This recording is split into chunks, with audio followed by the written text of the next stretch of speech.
everybody. Welcome to Comically Exposed. My name is Gabbie. I am one of the hosts, and our other fabulous host is... Heather Nye. Woohoo! Look at that. So welcome to our podcast. If this is your first time here, what are you doing here? But seriously, this is a podcast about having OCD and trying to break into the world of comedy and other things. I don't know. Mm-hmm. Is that it? Yeah, I think that's about it. Also, this is episode 10. Ooh, nice. So we like to start off with a little check-in on how things went since our last episode, which was a while ago. I mean, to them, it was 2 weeks ago, but or for if us, they're it's been listening like... to all the podcasts, one right after the other. It was just like a few seconds ago. But I have a little Post-it note. Ooh. Because I forget things.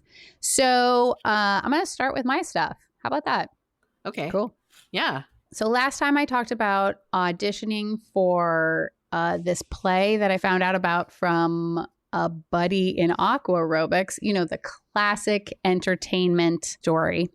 So I did the audition and that was really cool. And I was not picked for the part, which is honestly fine because this sounds so dumb. There were so many words that I would have to memorize in ways that are very difficult for me. I mean, just like huge monologues. And I'm more of like a back and forth gal. Anyway, they were incredibly nice, reached out to me and were just like, yeah, keep auditioning, you know, not for this project, but some in the future. So that was really cool. And then I also talked about like wanting to rent out a theater because I really want to do a night of everybody come in and talk about your horror stories on dealing with trying to get healthcare in this country. Still haven't found a theater yet, but that's okay. Yeah. It's So let's go back a little bit though. Okay. I'm like, let's talk about I'm busting through my list. What? I know you're just like next going through my list. We're getting through it. No. Let's set with auditioning. Oh, okay. Because so how did it feel to audition? If I recall, in the little conversation we had last time was that when you were going to audition, you weren't sure if it was going to work out anyway because your schedule didn't permit the time to do a lot of the practices that they would have to have. But you opted to do the audition, right? Because it'd be good exposure. Yes. Mm-hmm. And so how did it feel to audition for something? Yeah. Yes, Okay. Yes. Well. It was good and horrible. So yeah, I knew that the schedule was going to be tough unless they paid me to be in the play. It was going to take away a good chunk of my daily job as a tutor. So that was going to be a concern. But instead of trying to future problem solve like my OCD desperately wants me to do at all times, I decided, fuck it. I'm just going to audition and see what happens. So that was pretty cool. I went in and I was so worried because I didn't memorize all the lines. Mm-hmm, mm-hmm. And I was really beating myself up for it. Surprise, surprise. And I had tried like a bunch of different types of methods to try and memorize lines. It just wasn't sticking. So it didn't matter because when I got there, they had all 4 parts printed out in scripts, like multiple copies. So like nobody was supposed to have memorized anything. And I even came in with my printed copy and they already had that. You know what I mean? It was just like, oh, look at that. Gabbie's over prepared and beating herself up for a situation that like the bar was set so low.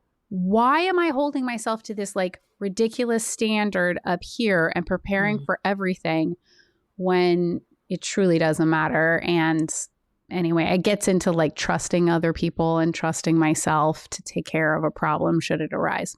Yeah. The audition process itself was pretty cool. You know, it was 2 women running the show, which was great. And after my first take, they were like, hey, let me tell you about this character. And I was like, great. because I tried to find the whole play online, you know this, so that I could get an idea of these characters more than the little like paragraph or two. And I couldn't find it anywhere for less than like $60 or something. And it was just like, dude, no. So my idea, the character was a speechwriter for, a cheesy politician. And the scene is her trying to come up with the speech. And she's just like saying words just randomly, like future, progress, forward, motion. And it's like, which I think might have been why it was so hard to memorize, because it's just like a list. It's not even, they have nothing to do with each other. Because you're not great with lists. You have to write them down. Great callback. Okay. Exactly. So, and they were like, yeah, this character is like extremely frustrated, thinks that she should be a lot further in her career, doesn't want to work for this politician, is angry at her husband. And I was like, oh, okay. So I took it to like an 8, and was just angry and like used the space and whatever. And I got a couple laughs, which is great because apparently the play was a comedy. Although from the sides that I got, I was like, is it? But anyway, they were, like I said, they were super cool. They reached out and they were like, even at the end of the audition, they were like, come do improv with us. Unfortunately, they do it in San Francisco, which is at least an hour away from me. So I haven't been able to get out there yet. But it was just very cool that they thought I was cool and they were cool and we were all pretty cool about it. So, and they also do comedy sports in San Jose, which is also like 2 hours away. But they invited me to come. So, nice to make friends, put myself out there. Also nice to get rejected because I don't do well with rejection. So it was good practice. And sitting with all of that. Did I answer all your questions? I don't know if I had a series of questions. Did I have ask questions? But no. No, it's great that you were able to go and just do it, and put yourself out there. I mean, although there was some preparation that may have been in excess. Turns out. But to be fair, this is your first real audition. Yes, truly. So you didn't know what the expectation was to show up. So you have to give yourself a little bit of leeway in thinking this is your first time, right? And everything's a lesson or something to learn from. And you did it. Yeah. All of that is true. And I totally agree. Yeah. And also in talking to, some of our friends, they were like, hey, nobody follows up with an from an audition if you didn't get the part. So the fact that they followed up and took the time is like a good thing. Oh, I just remembered the OCD part of it all. Oh. So I get this really sweet email from them, but my OCD brain says there's too many exclamation marks in this email. It must be sarcastic. It must be talking down to me. It must be them thinking that I'm this like pathetic creature that they're just trying to lift up. And I brought that up to my OCD therapist and he put his head in his hands and he said, nobody has time to make a sarcastic email. Nobody is going to take time out of their day to talk down to somebody that they're rejecting for the thing that they need. It's like, he was basically like, you're not that special, which is something that my other OCD therapist used to say, which was always nice. But yeah.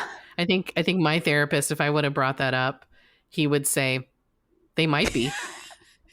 OCD therapists are the worst. They're the jerkiest people. Truly.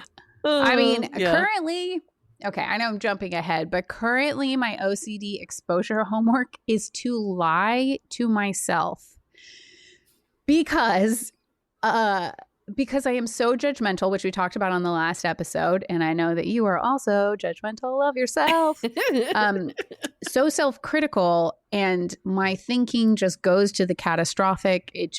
That's how everything is wired. So, yeah. So my therapist said, no, now you got to lie to yourself. So every time I say, oh boy, you got really close in aqua aerobics to the person next to you and you were in their space and now they hate you, is like, nope.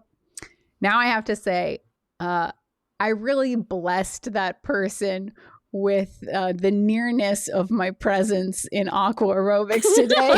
And I'm sure it's going to make their whole day that they got to be so close to such a fabulous human being.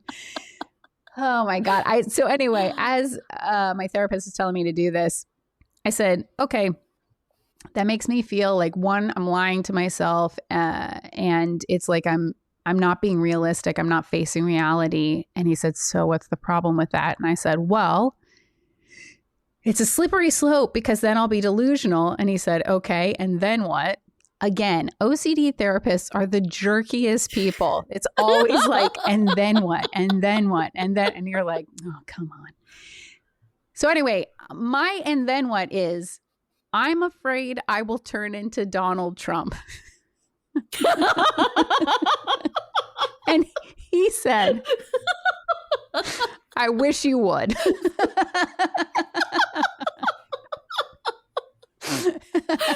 Oh my God.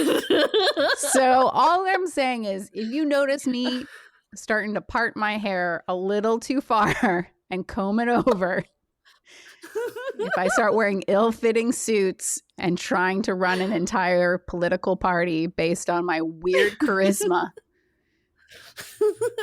just know that I'm doing my OCD homework.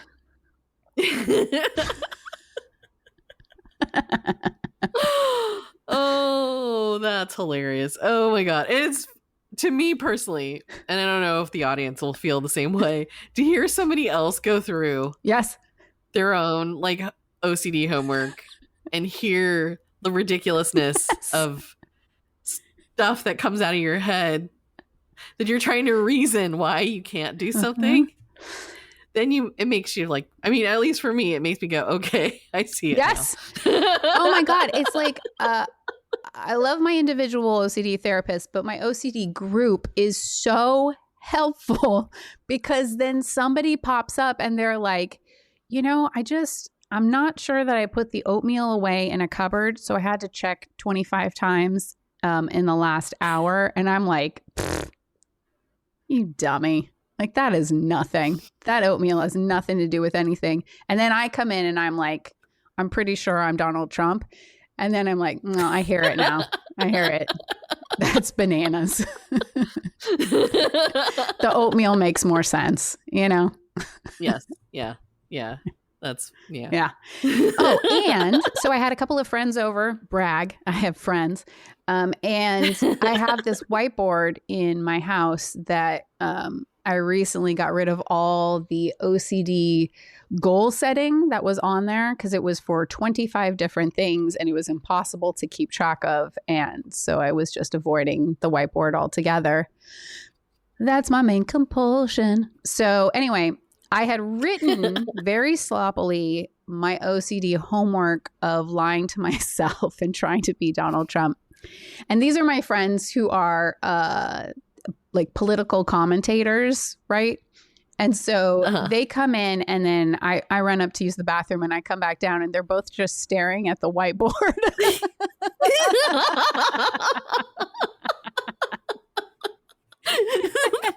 And I'm like, I can explain. There was this intervention that started to happen. I know. Because they were like, did you wildly change your politics? And we didn't, we were just talking about like, what? And I was like, oh, no, this is my OCD homework. And they were like, I don't know that you should do it. You don't want to risk it. You don't want. Yeah, I know, because there cannot be two of them. Exactly. It's a slippery slope to Donald Trump. Yeah, I don't know. But there is some part of me, and I were kind of talking about this earlier, that is, I would love a teaspoon of Donald Trump's just utter delusion, right? His ability to like believe in himself, create his own reality, not take no for an answer. That part I don't really want, but just having that kind of blind confidence. Yes. Yeah. Just although if he is truly a narcissist, it means he's truly insecure. Right. I always forget that about narcissists. Topic. Yeah. But yes, on the surface, it would be nice to have that kind of just a soupçon, confidence, just a un petit peu, just give me a smidge, Gabbie means it when she speaks French. And those are all the French words I know, so you are welcome. 2 years of high school French. Didn't really pass the second year, but we're here. We're good. Okay. The other thing that I have to talk about, and then we're going to talk about your stuff, is... Oh, I thought we were done. That was the whole podcast. Nailed it. High fives. The last thing is just a TMS update for the listeners at home. So I finished my TMS stuff, and honestly, it was incredibly helpful when it comes to my depression. I totally felt a difference, and the fact that we changed to a bi-hemisphere therapy kind of halfway through, so it was supposed to do anxiety as well as depression. That part was not as helpful. That kind of unleashed more anxiety, which was a bummer, and brought back some panic attacks, which was a bummer. And the whole like waking up at 3 a.m. every single night in a full fight or flight, right? Thinking that I'm dying. Also a bummer. And then it would be immediately into like very catastrophic thinking because your 3 a.m. mind is not great. So yeah, but overall it was really good. There is a little bit of OCD around it, which is, so they give you these assessments, right? Before and after self-assessments. And the anxiety was so bad at the end of the TMS that the assessment made it seem like my depression was worse than when I started the TMS. And so the exit interview that I did with the TMS doctor, he said, I don't think Kaiser is going to let you do TMS again because it looks like we really didn't help you. And so that was at the beginning of January. And I've been meaning to contact that doctor again to be like, give me another assessment, because now that I'm like back to my regular scheduled program of like, full-time tutoring, and aqua aerobics is back because they closed the pool for a while, and, all the routines are back. I can definitely tell that the depression is just like so minimized, if not gone completely. So, but I haven't sent the email. So there you go. And do you know why? Yes. You don't have to talk about it. No. I was saying yes because I feel like you know what I'm about to say, which is I want to get the wording just right. Yes. And I want to make sure that it's persuasive in the ways that I want it to be persuasive, so I can control the outcome of it, which is that Kaiser, an institution that I have no goddamn control over, none of us do, I can somehow make it so that they will in the future, which I haven't asked for TMS in the future, but that they will be able to provide it for me at that time. So real normal stuff. So I guess I guess maybe, I mean, we don't have to talk about it any further, but I guess what are your next steps then? Oh, Since you're fully aware that this is happening the way it's happening. yeah. Well, okay. Holy shit, have we just been talking about me? So I just hope you know it is going to be monologue Heather time after this. No. It has, there's no problem in like one person discussing over another. Nobody's keeping score. Again, nobody is keeping score in terms of who dominates or who doesn't. But I think, I'm holding up 2 Post-its right now that I have right near my computer. One says there is no score. The other one says no one is counting. Why do I have this on a Post-it? So I can freaking remind myself that is true.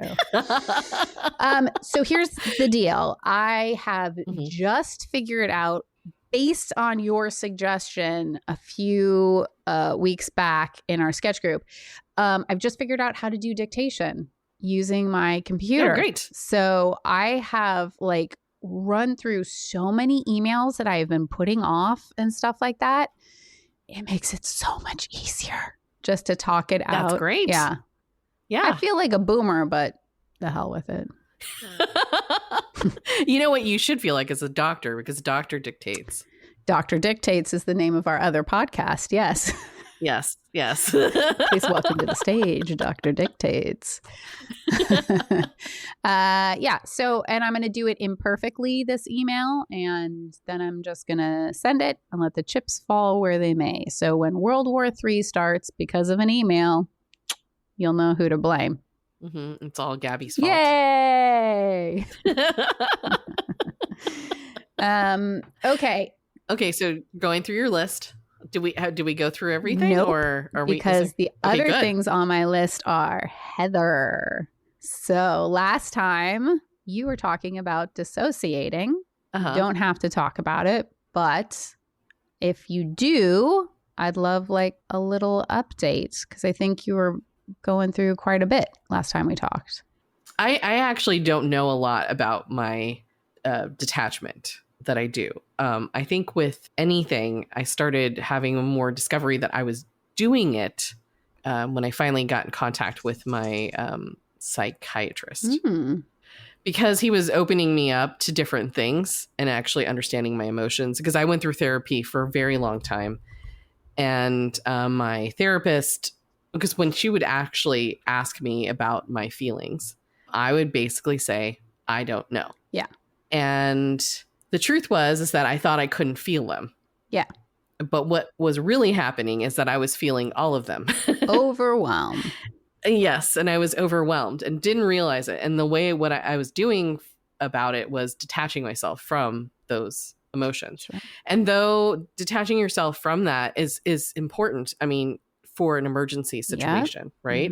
You do that, you can focus, but my brain, for some odd reason, uses it to protect me from any emotions, that I just don't want to feel. And so it becomes more of an avoidant rather than anything. What happened in class was, and I think we talked about it for a while too, and I feel like it was so far away now. It's like, it feels like a month ago. So it's like it's so far away, but it just happened. No, but I think it was more than a month ago, because we talked about it on the last episode. The dissociation. Sorry, there's 2 different ones. There's disassociation and there's dissociation and disassociation.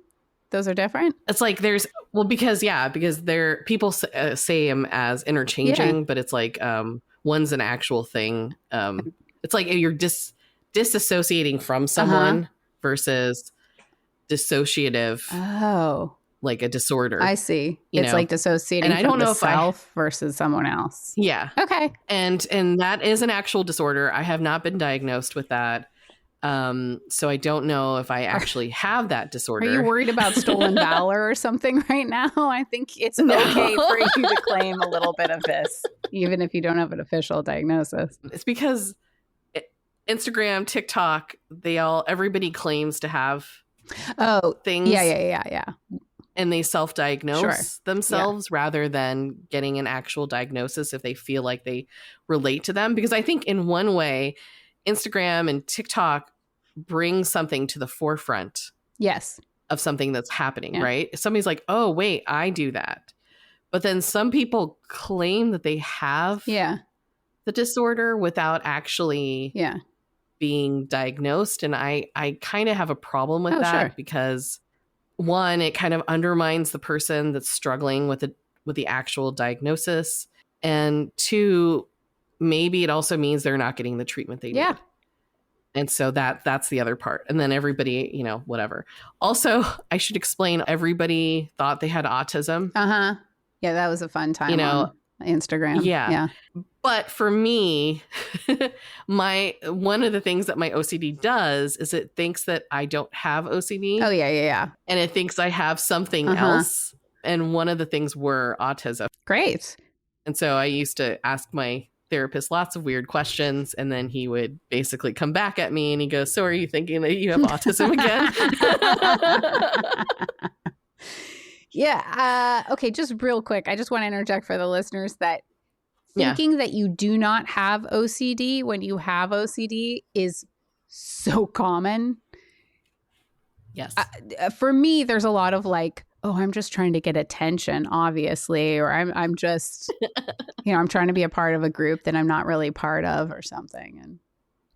And mine is I don't have enough to warrant being, exactly. To warrant talking about OCD or even whatever. And so no, going back to your question, I'm sorry, this is a long way around.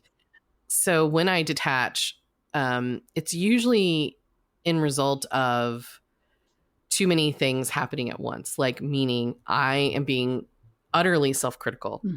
And then, but at the same time, I'm trying to counterbalance with a tool that I learned, but then judging the tool.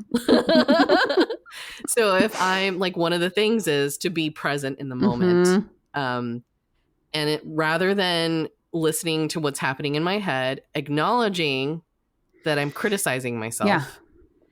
And then trying to pull myself back into a grounded state. So grounding state is, you know, I could feel my my legs when I'm sitting, you know, where my hands are, where if there was a sound just right outside of me, you know, that I can hear.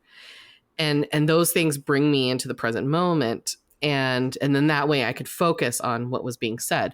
But then I was judging myself that I wasn't focusing enough. And so sometimes when my mind gets overwhelmed, everything kind of hard shut down. Just, there becomes a hard shutdown, and where I can literally see things, but I don't necessarily feel like I'm part of it. And sound doesn't make any sense to me. Like, it either goes away like completely, or it just sounds like I'm like really muffled, like I'm far away.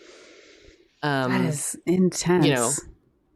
Yeah. And so it feels like I'm not here, even though I'm literally here. You know, it just, I don't know. And it doesn't happen that often. But it just, you know, happens enough. Is it scary when it happens? Do we need to take care of? I'm so sorry.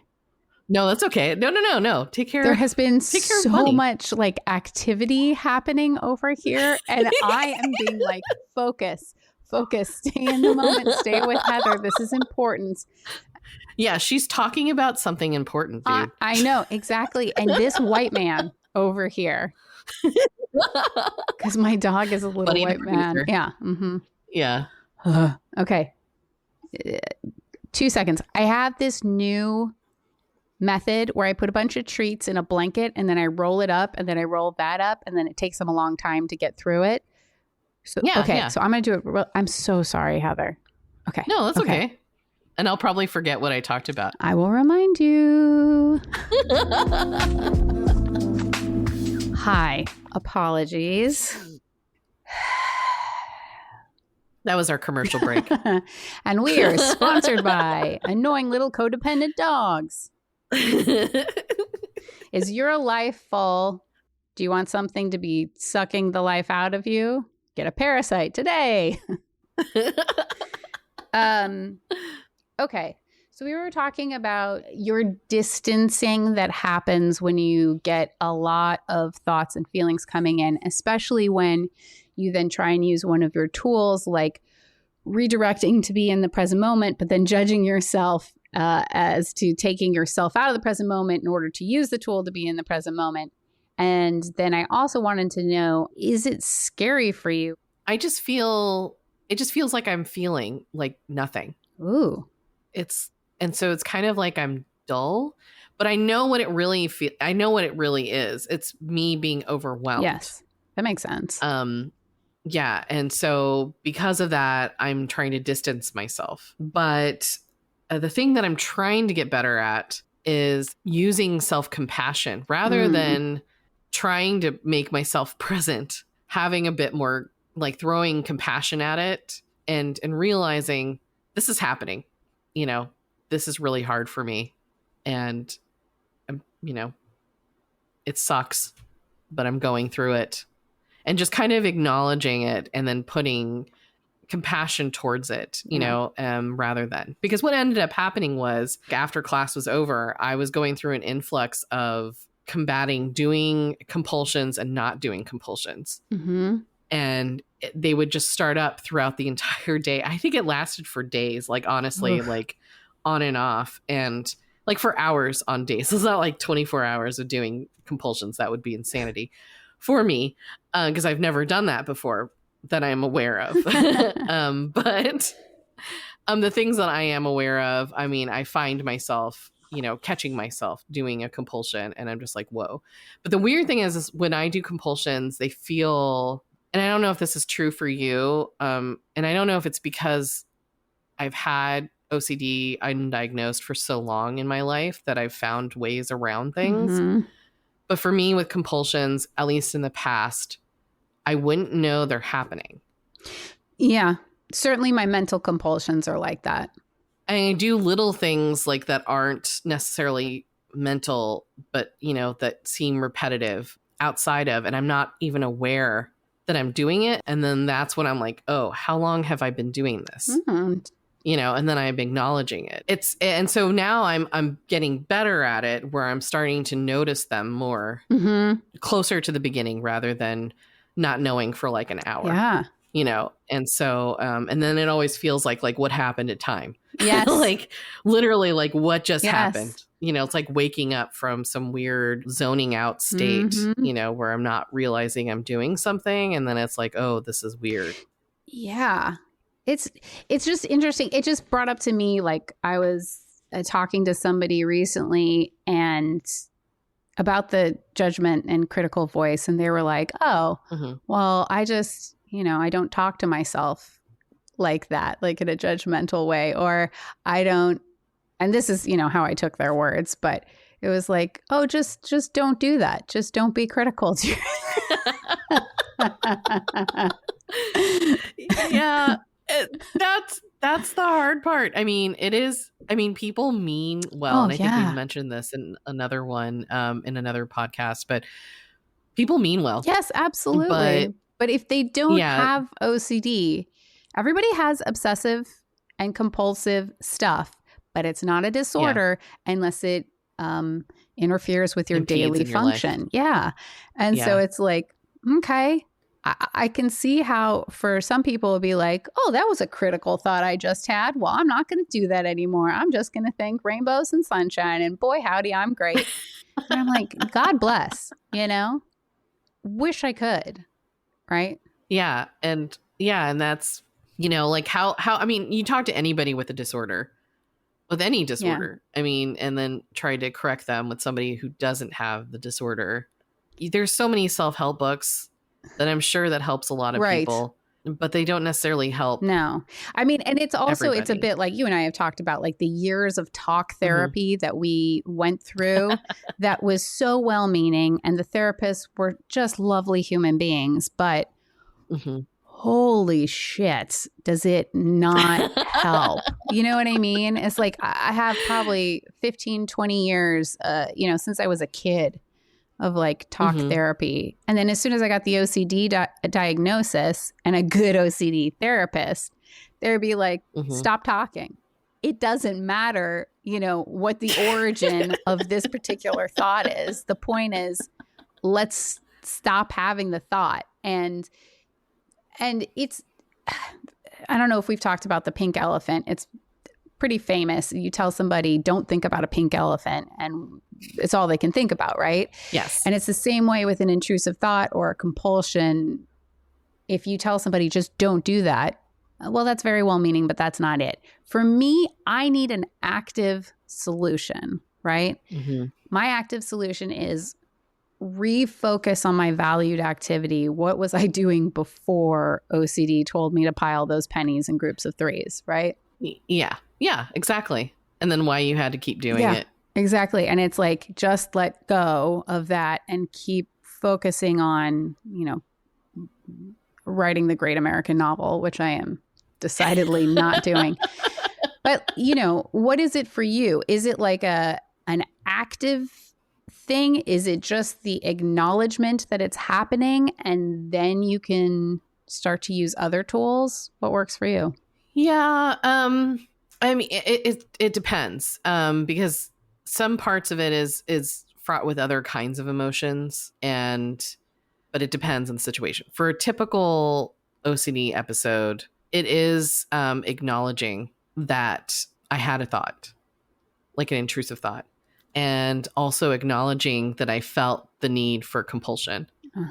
If I end up going to a compulsion, I try to become more mindful of what I'm doing. But in the situation, if it's a little bit harder, because that's like easy stuff when it's like there aren't a lot of high stakes in the situation, catching this, what I would call the easier OCD episode, that's like the easy one. But the harder ones, like when you're having something in the middle of class or in front of people, is a little bit harder. And this is really hard for me, is going to self-compassion, staying present, but then also being compassionate that, I'm trying my best. Yeah. I don't know if that answered your question, yes, but it did. You try to find an answer to cure something. When you're like, it's like, how do I get rid of this bad feeling? But you realize that the real way, like, to get, through it is actually through it. Yes. And sometimes with OCD, you're like, in my own personal mind, in my own personal version, I'm trying to go around things. Yeah. Instead of through them. And I'm learning, not saying that it's all in here in my head fully. I'm learning that going through it works faster. Yeah. Than trying to go around them. So, yeah. Ooh, yeah. All of that was so real. No. So much of that I think also works for me.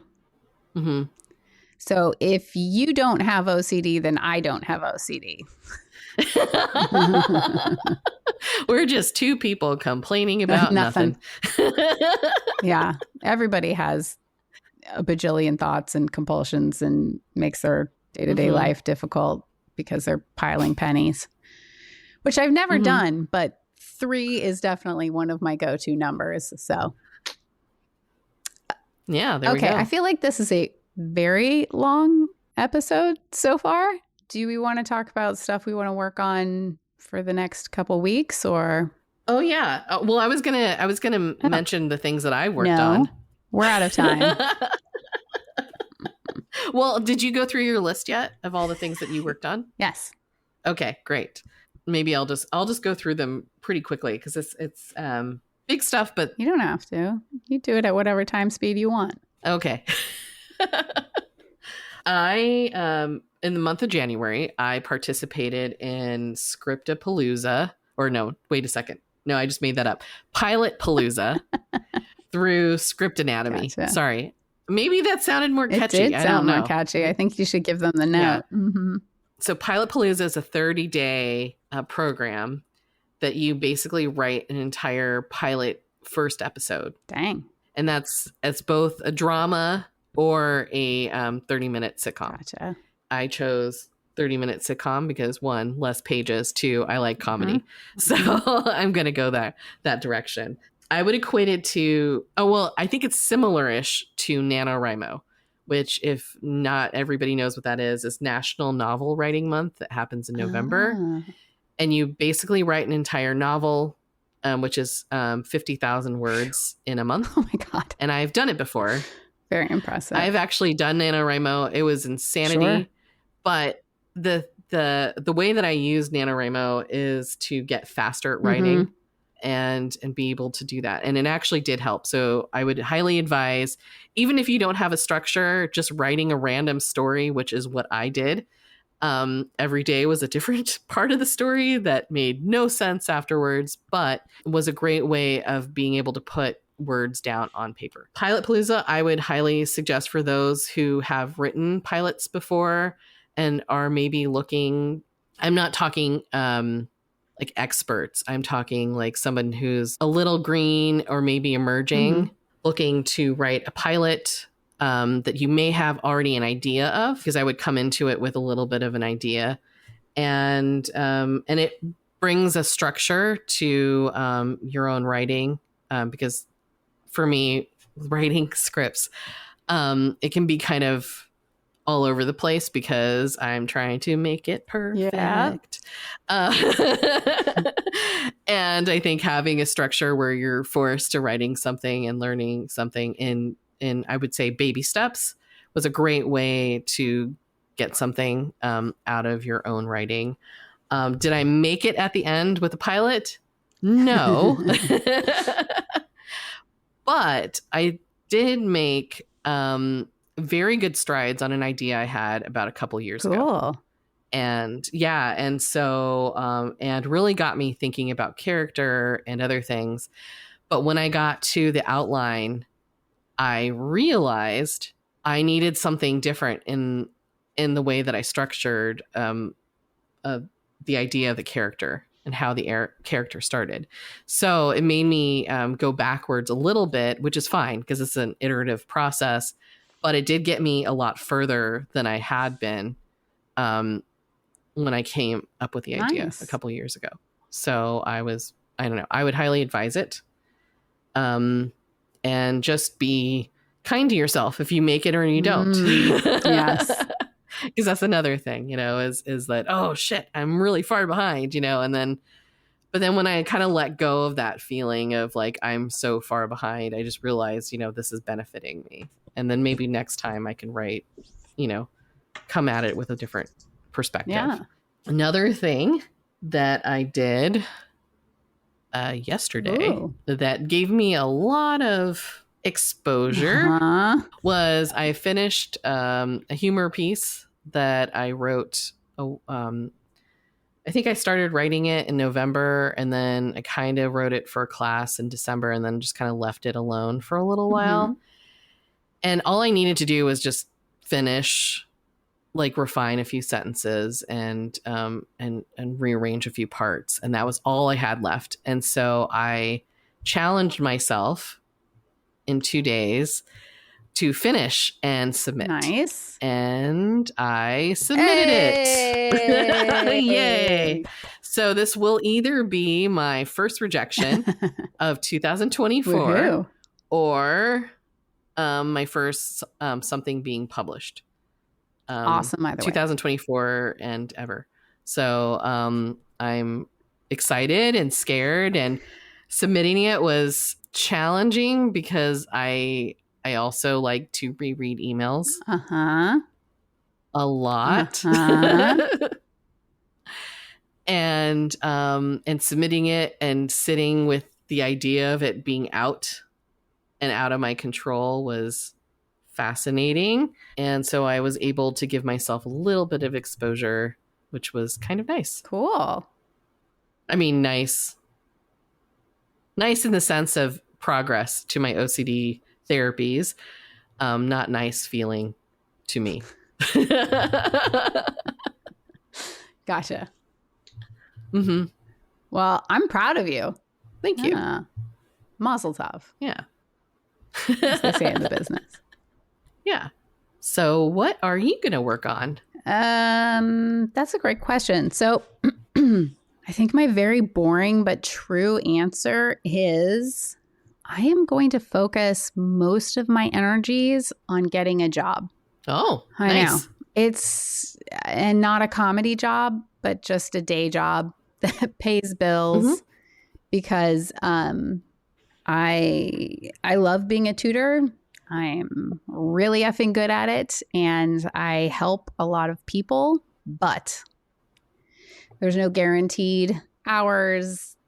It goes from like noon to 9 p.m. at night. It's Wow. Yeah, and it can be extremely frustrating and also really rewarding. I have a kid who has like extreme OCD, and so it's interesting trying to pace a tutoring session with somebody who can't even talk because I can see like all the intrusive thoughts that are happening with them.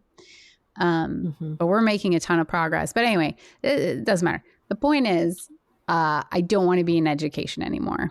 And a neighbor of mine offered to help me get a job working for the state. Oh. In what capacity? I don't know. I don't care. I'm like, great. 9 to 5, you say? And I don't have to think about it afterwards. Yeah. So I know it's going to be a lengthy process, but I am excited to do it because then I can devote my actual time outside of work to comedy. I can go and do open mic nights because I'm not working until 9 or 10 p.m. at night. I can take classes, you know, I can go visit people. I can, you know, there's just like so much more I could do if I had a steady paycheck and steady hours. And I have been looking for a new job for 2-3 years at this point, and it is such a pain. So instead of half-assing multiple things, I am going to whole ass getting myself a job, to quote Ron Swanson. What about you, Heather? What are you up to this week? Oh, what am I working on this week? I think I was just so stressed out about Pilot Palooza and totally getting my humor piece out. I was just like, now I'm like, basking in the glory a little bit. That's good. Yeah. I think I'm going to rewrite or finish a piece that humor piece that I already wrote a few years back. Cool. That I thought was really funny, that needs to like maybe show up somewhere. And so I was going to work on that. I do want to work on a story rather than just working on humor. Nice. And so that's kind of whatever that is whatever it's going to be. I'm going to let it open. I'm going to leave it open. Cool. So I don't feel good about leaving it open. I feel like I should commit to something. Well, it sounds like you are doing something imperfectly. Yeah, I'm being imperfect, which is cool. Yeah, there we go. You get to sit with the uncertainty, and who doesn't love that? Also, kind of an announcement: we are going to have our very first interview on the pod with a buddy of ours who is like a stand-up comic, a writer, a brilliant performer. Also has a day job, which I'm like, what? And most importantly, OCD. So, yep. Can't yeah, wait. It's going to be really exciting. So you get to hear another voice other than ours. And also representing a type of OCD that neither one of us have. You know, which is good because we've poo-pooed it in the past, apparently. We have? I don't know. That was like the general. I think I made some glib comments about so she's gonna attack you. Mm-hmm.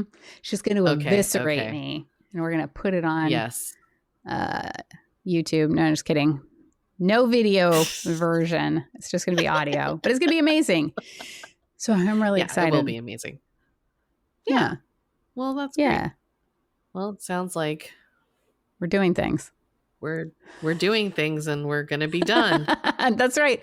OCD cured 1 month from today. That would be great.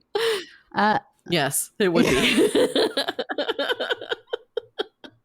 Yeah, and at this point, I'd like to thank our sponsor, OCD in a Can. You don't have it, but you want to try it? First sip's free, and then your life is very examined. Yes. Mm-hmm. Okay, everyone, that's the end of our Yes, podcast. thank goodness. See you all next time. All right. Bye-bye. Okay. Bye, everyone. Welcome to the end of the show. This is Gabbie Blachman. And this is Heather Nye. Thank you for listening to Comically Exposed. We are just a little show with 2 creators who edit and produce each episode. We appreciate all your support. If you like what you heard, please follow us on Instagram at comicallyexp.podcast. That's comicallyexp.podcast. Or subscribe to us on Spotify or wherever you listen to podcasts. New episodes drop every other Wednesday.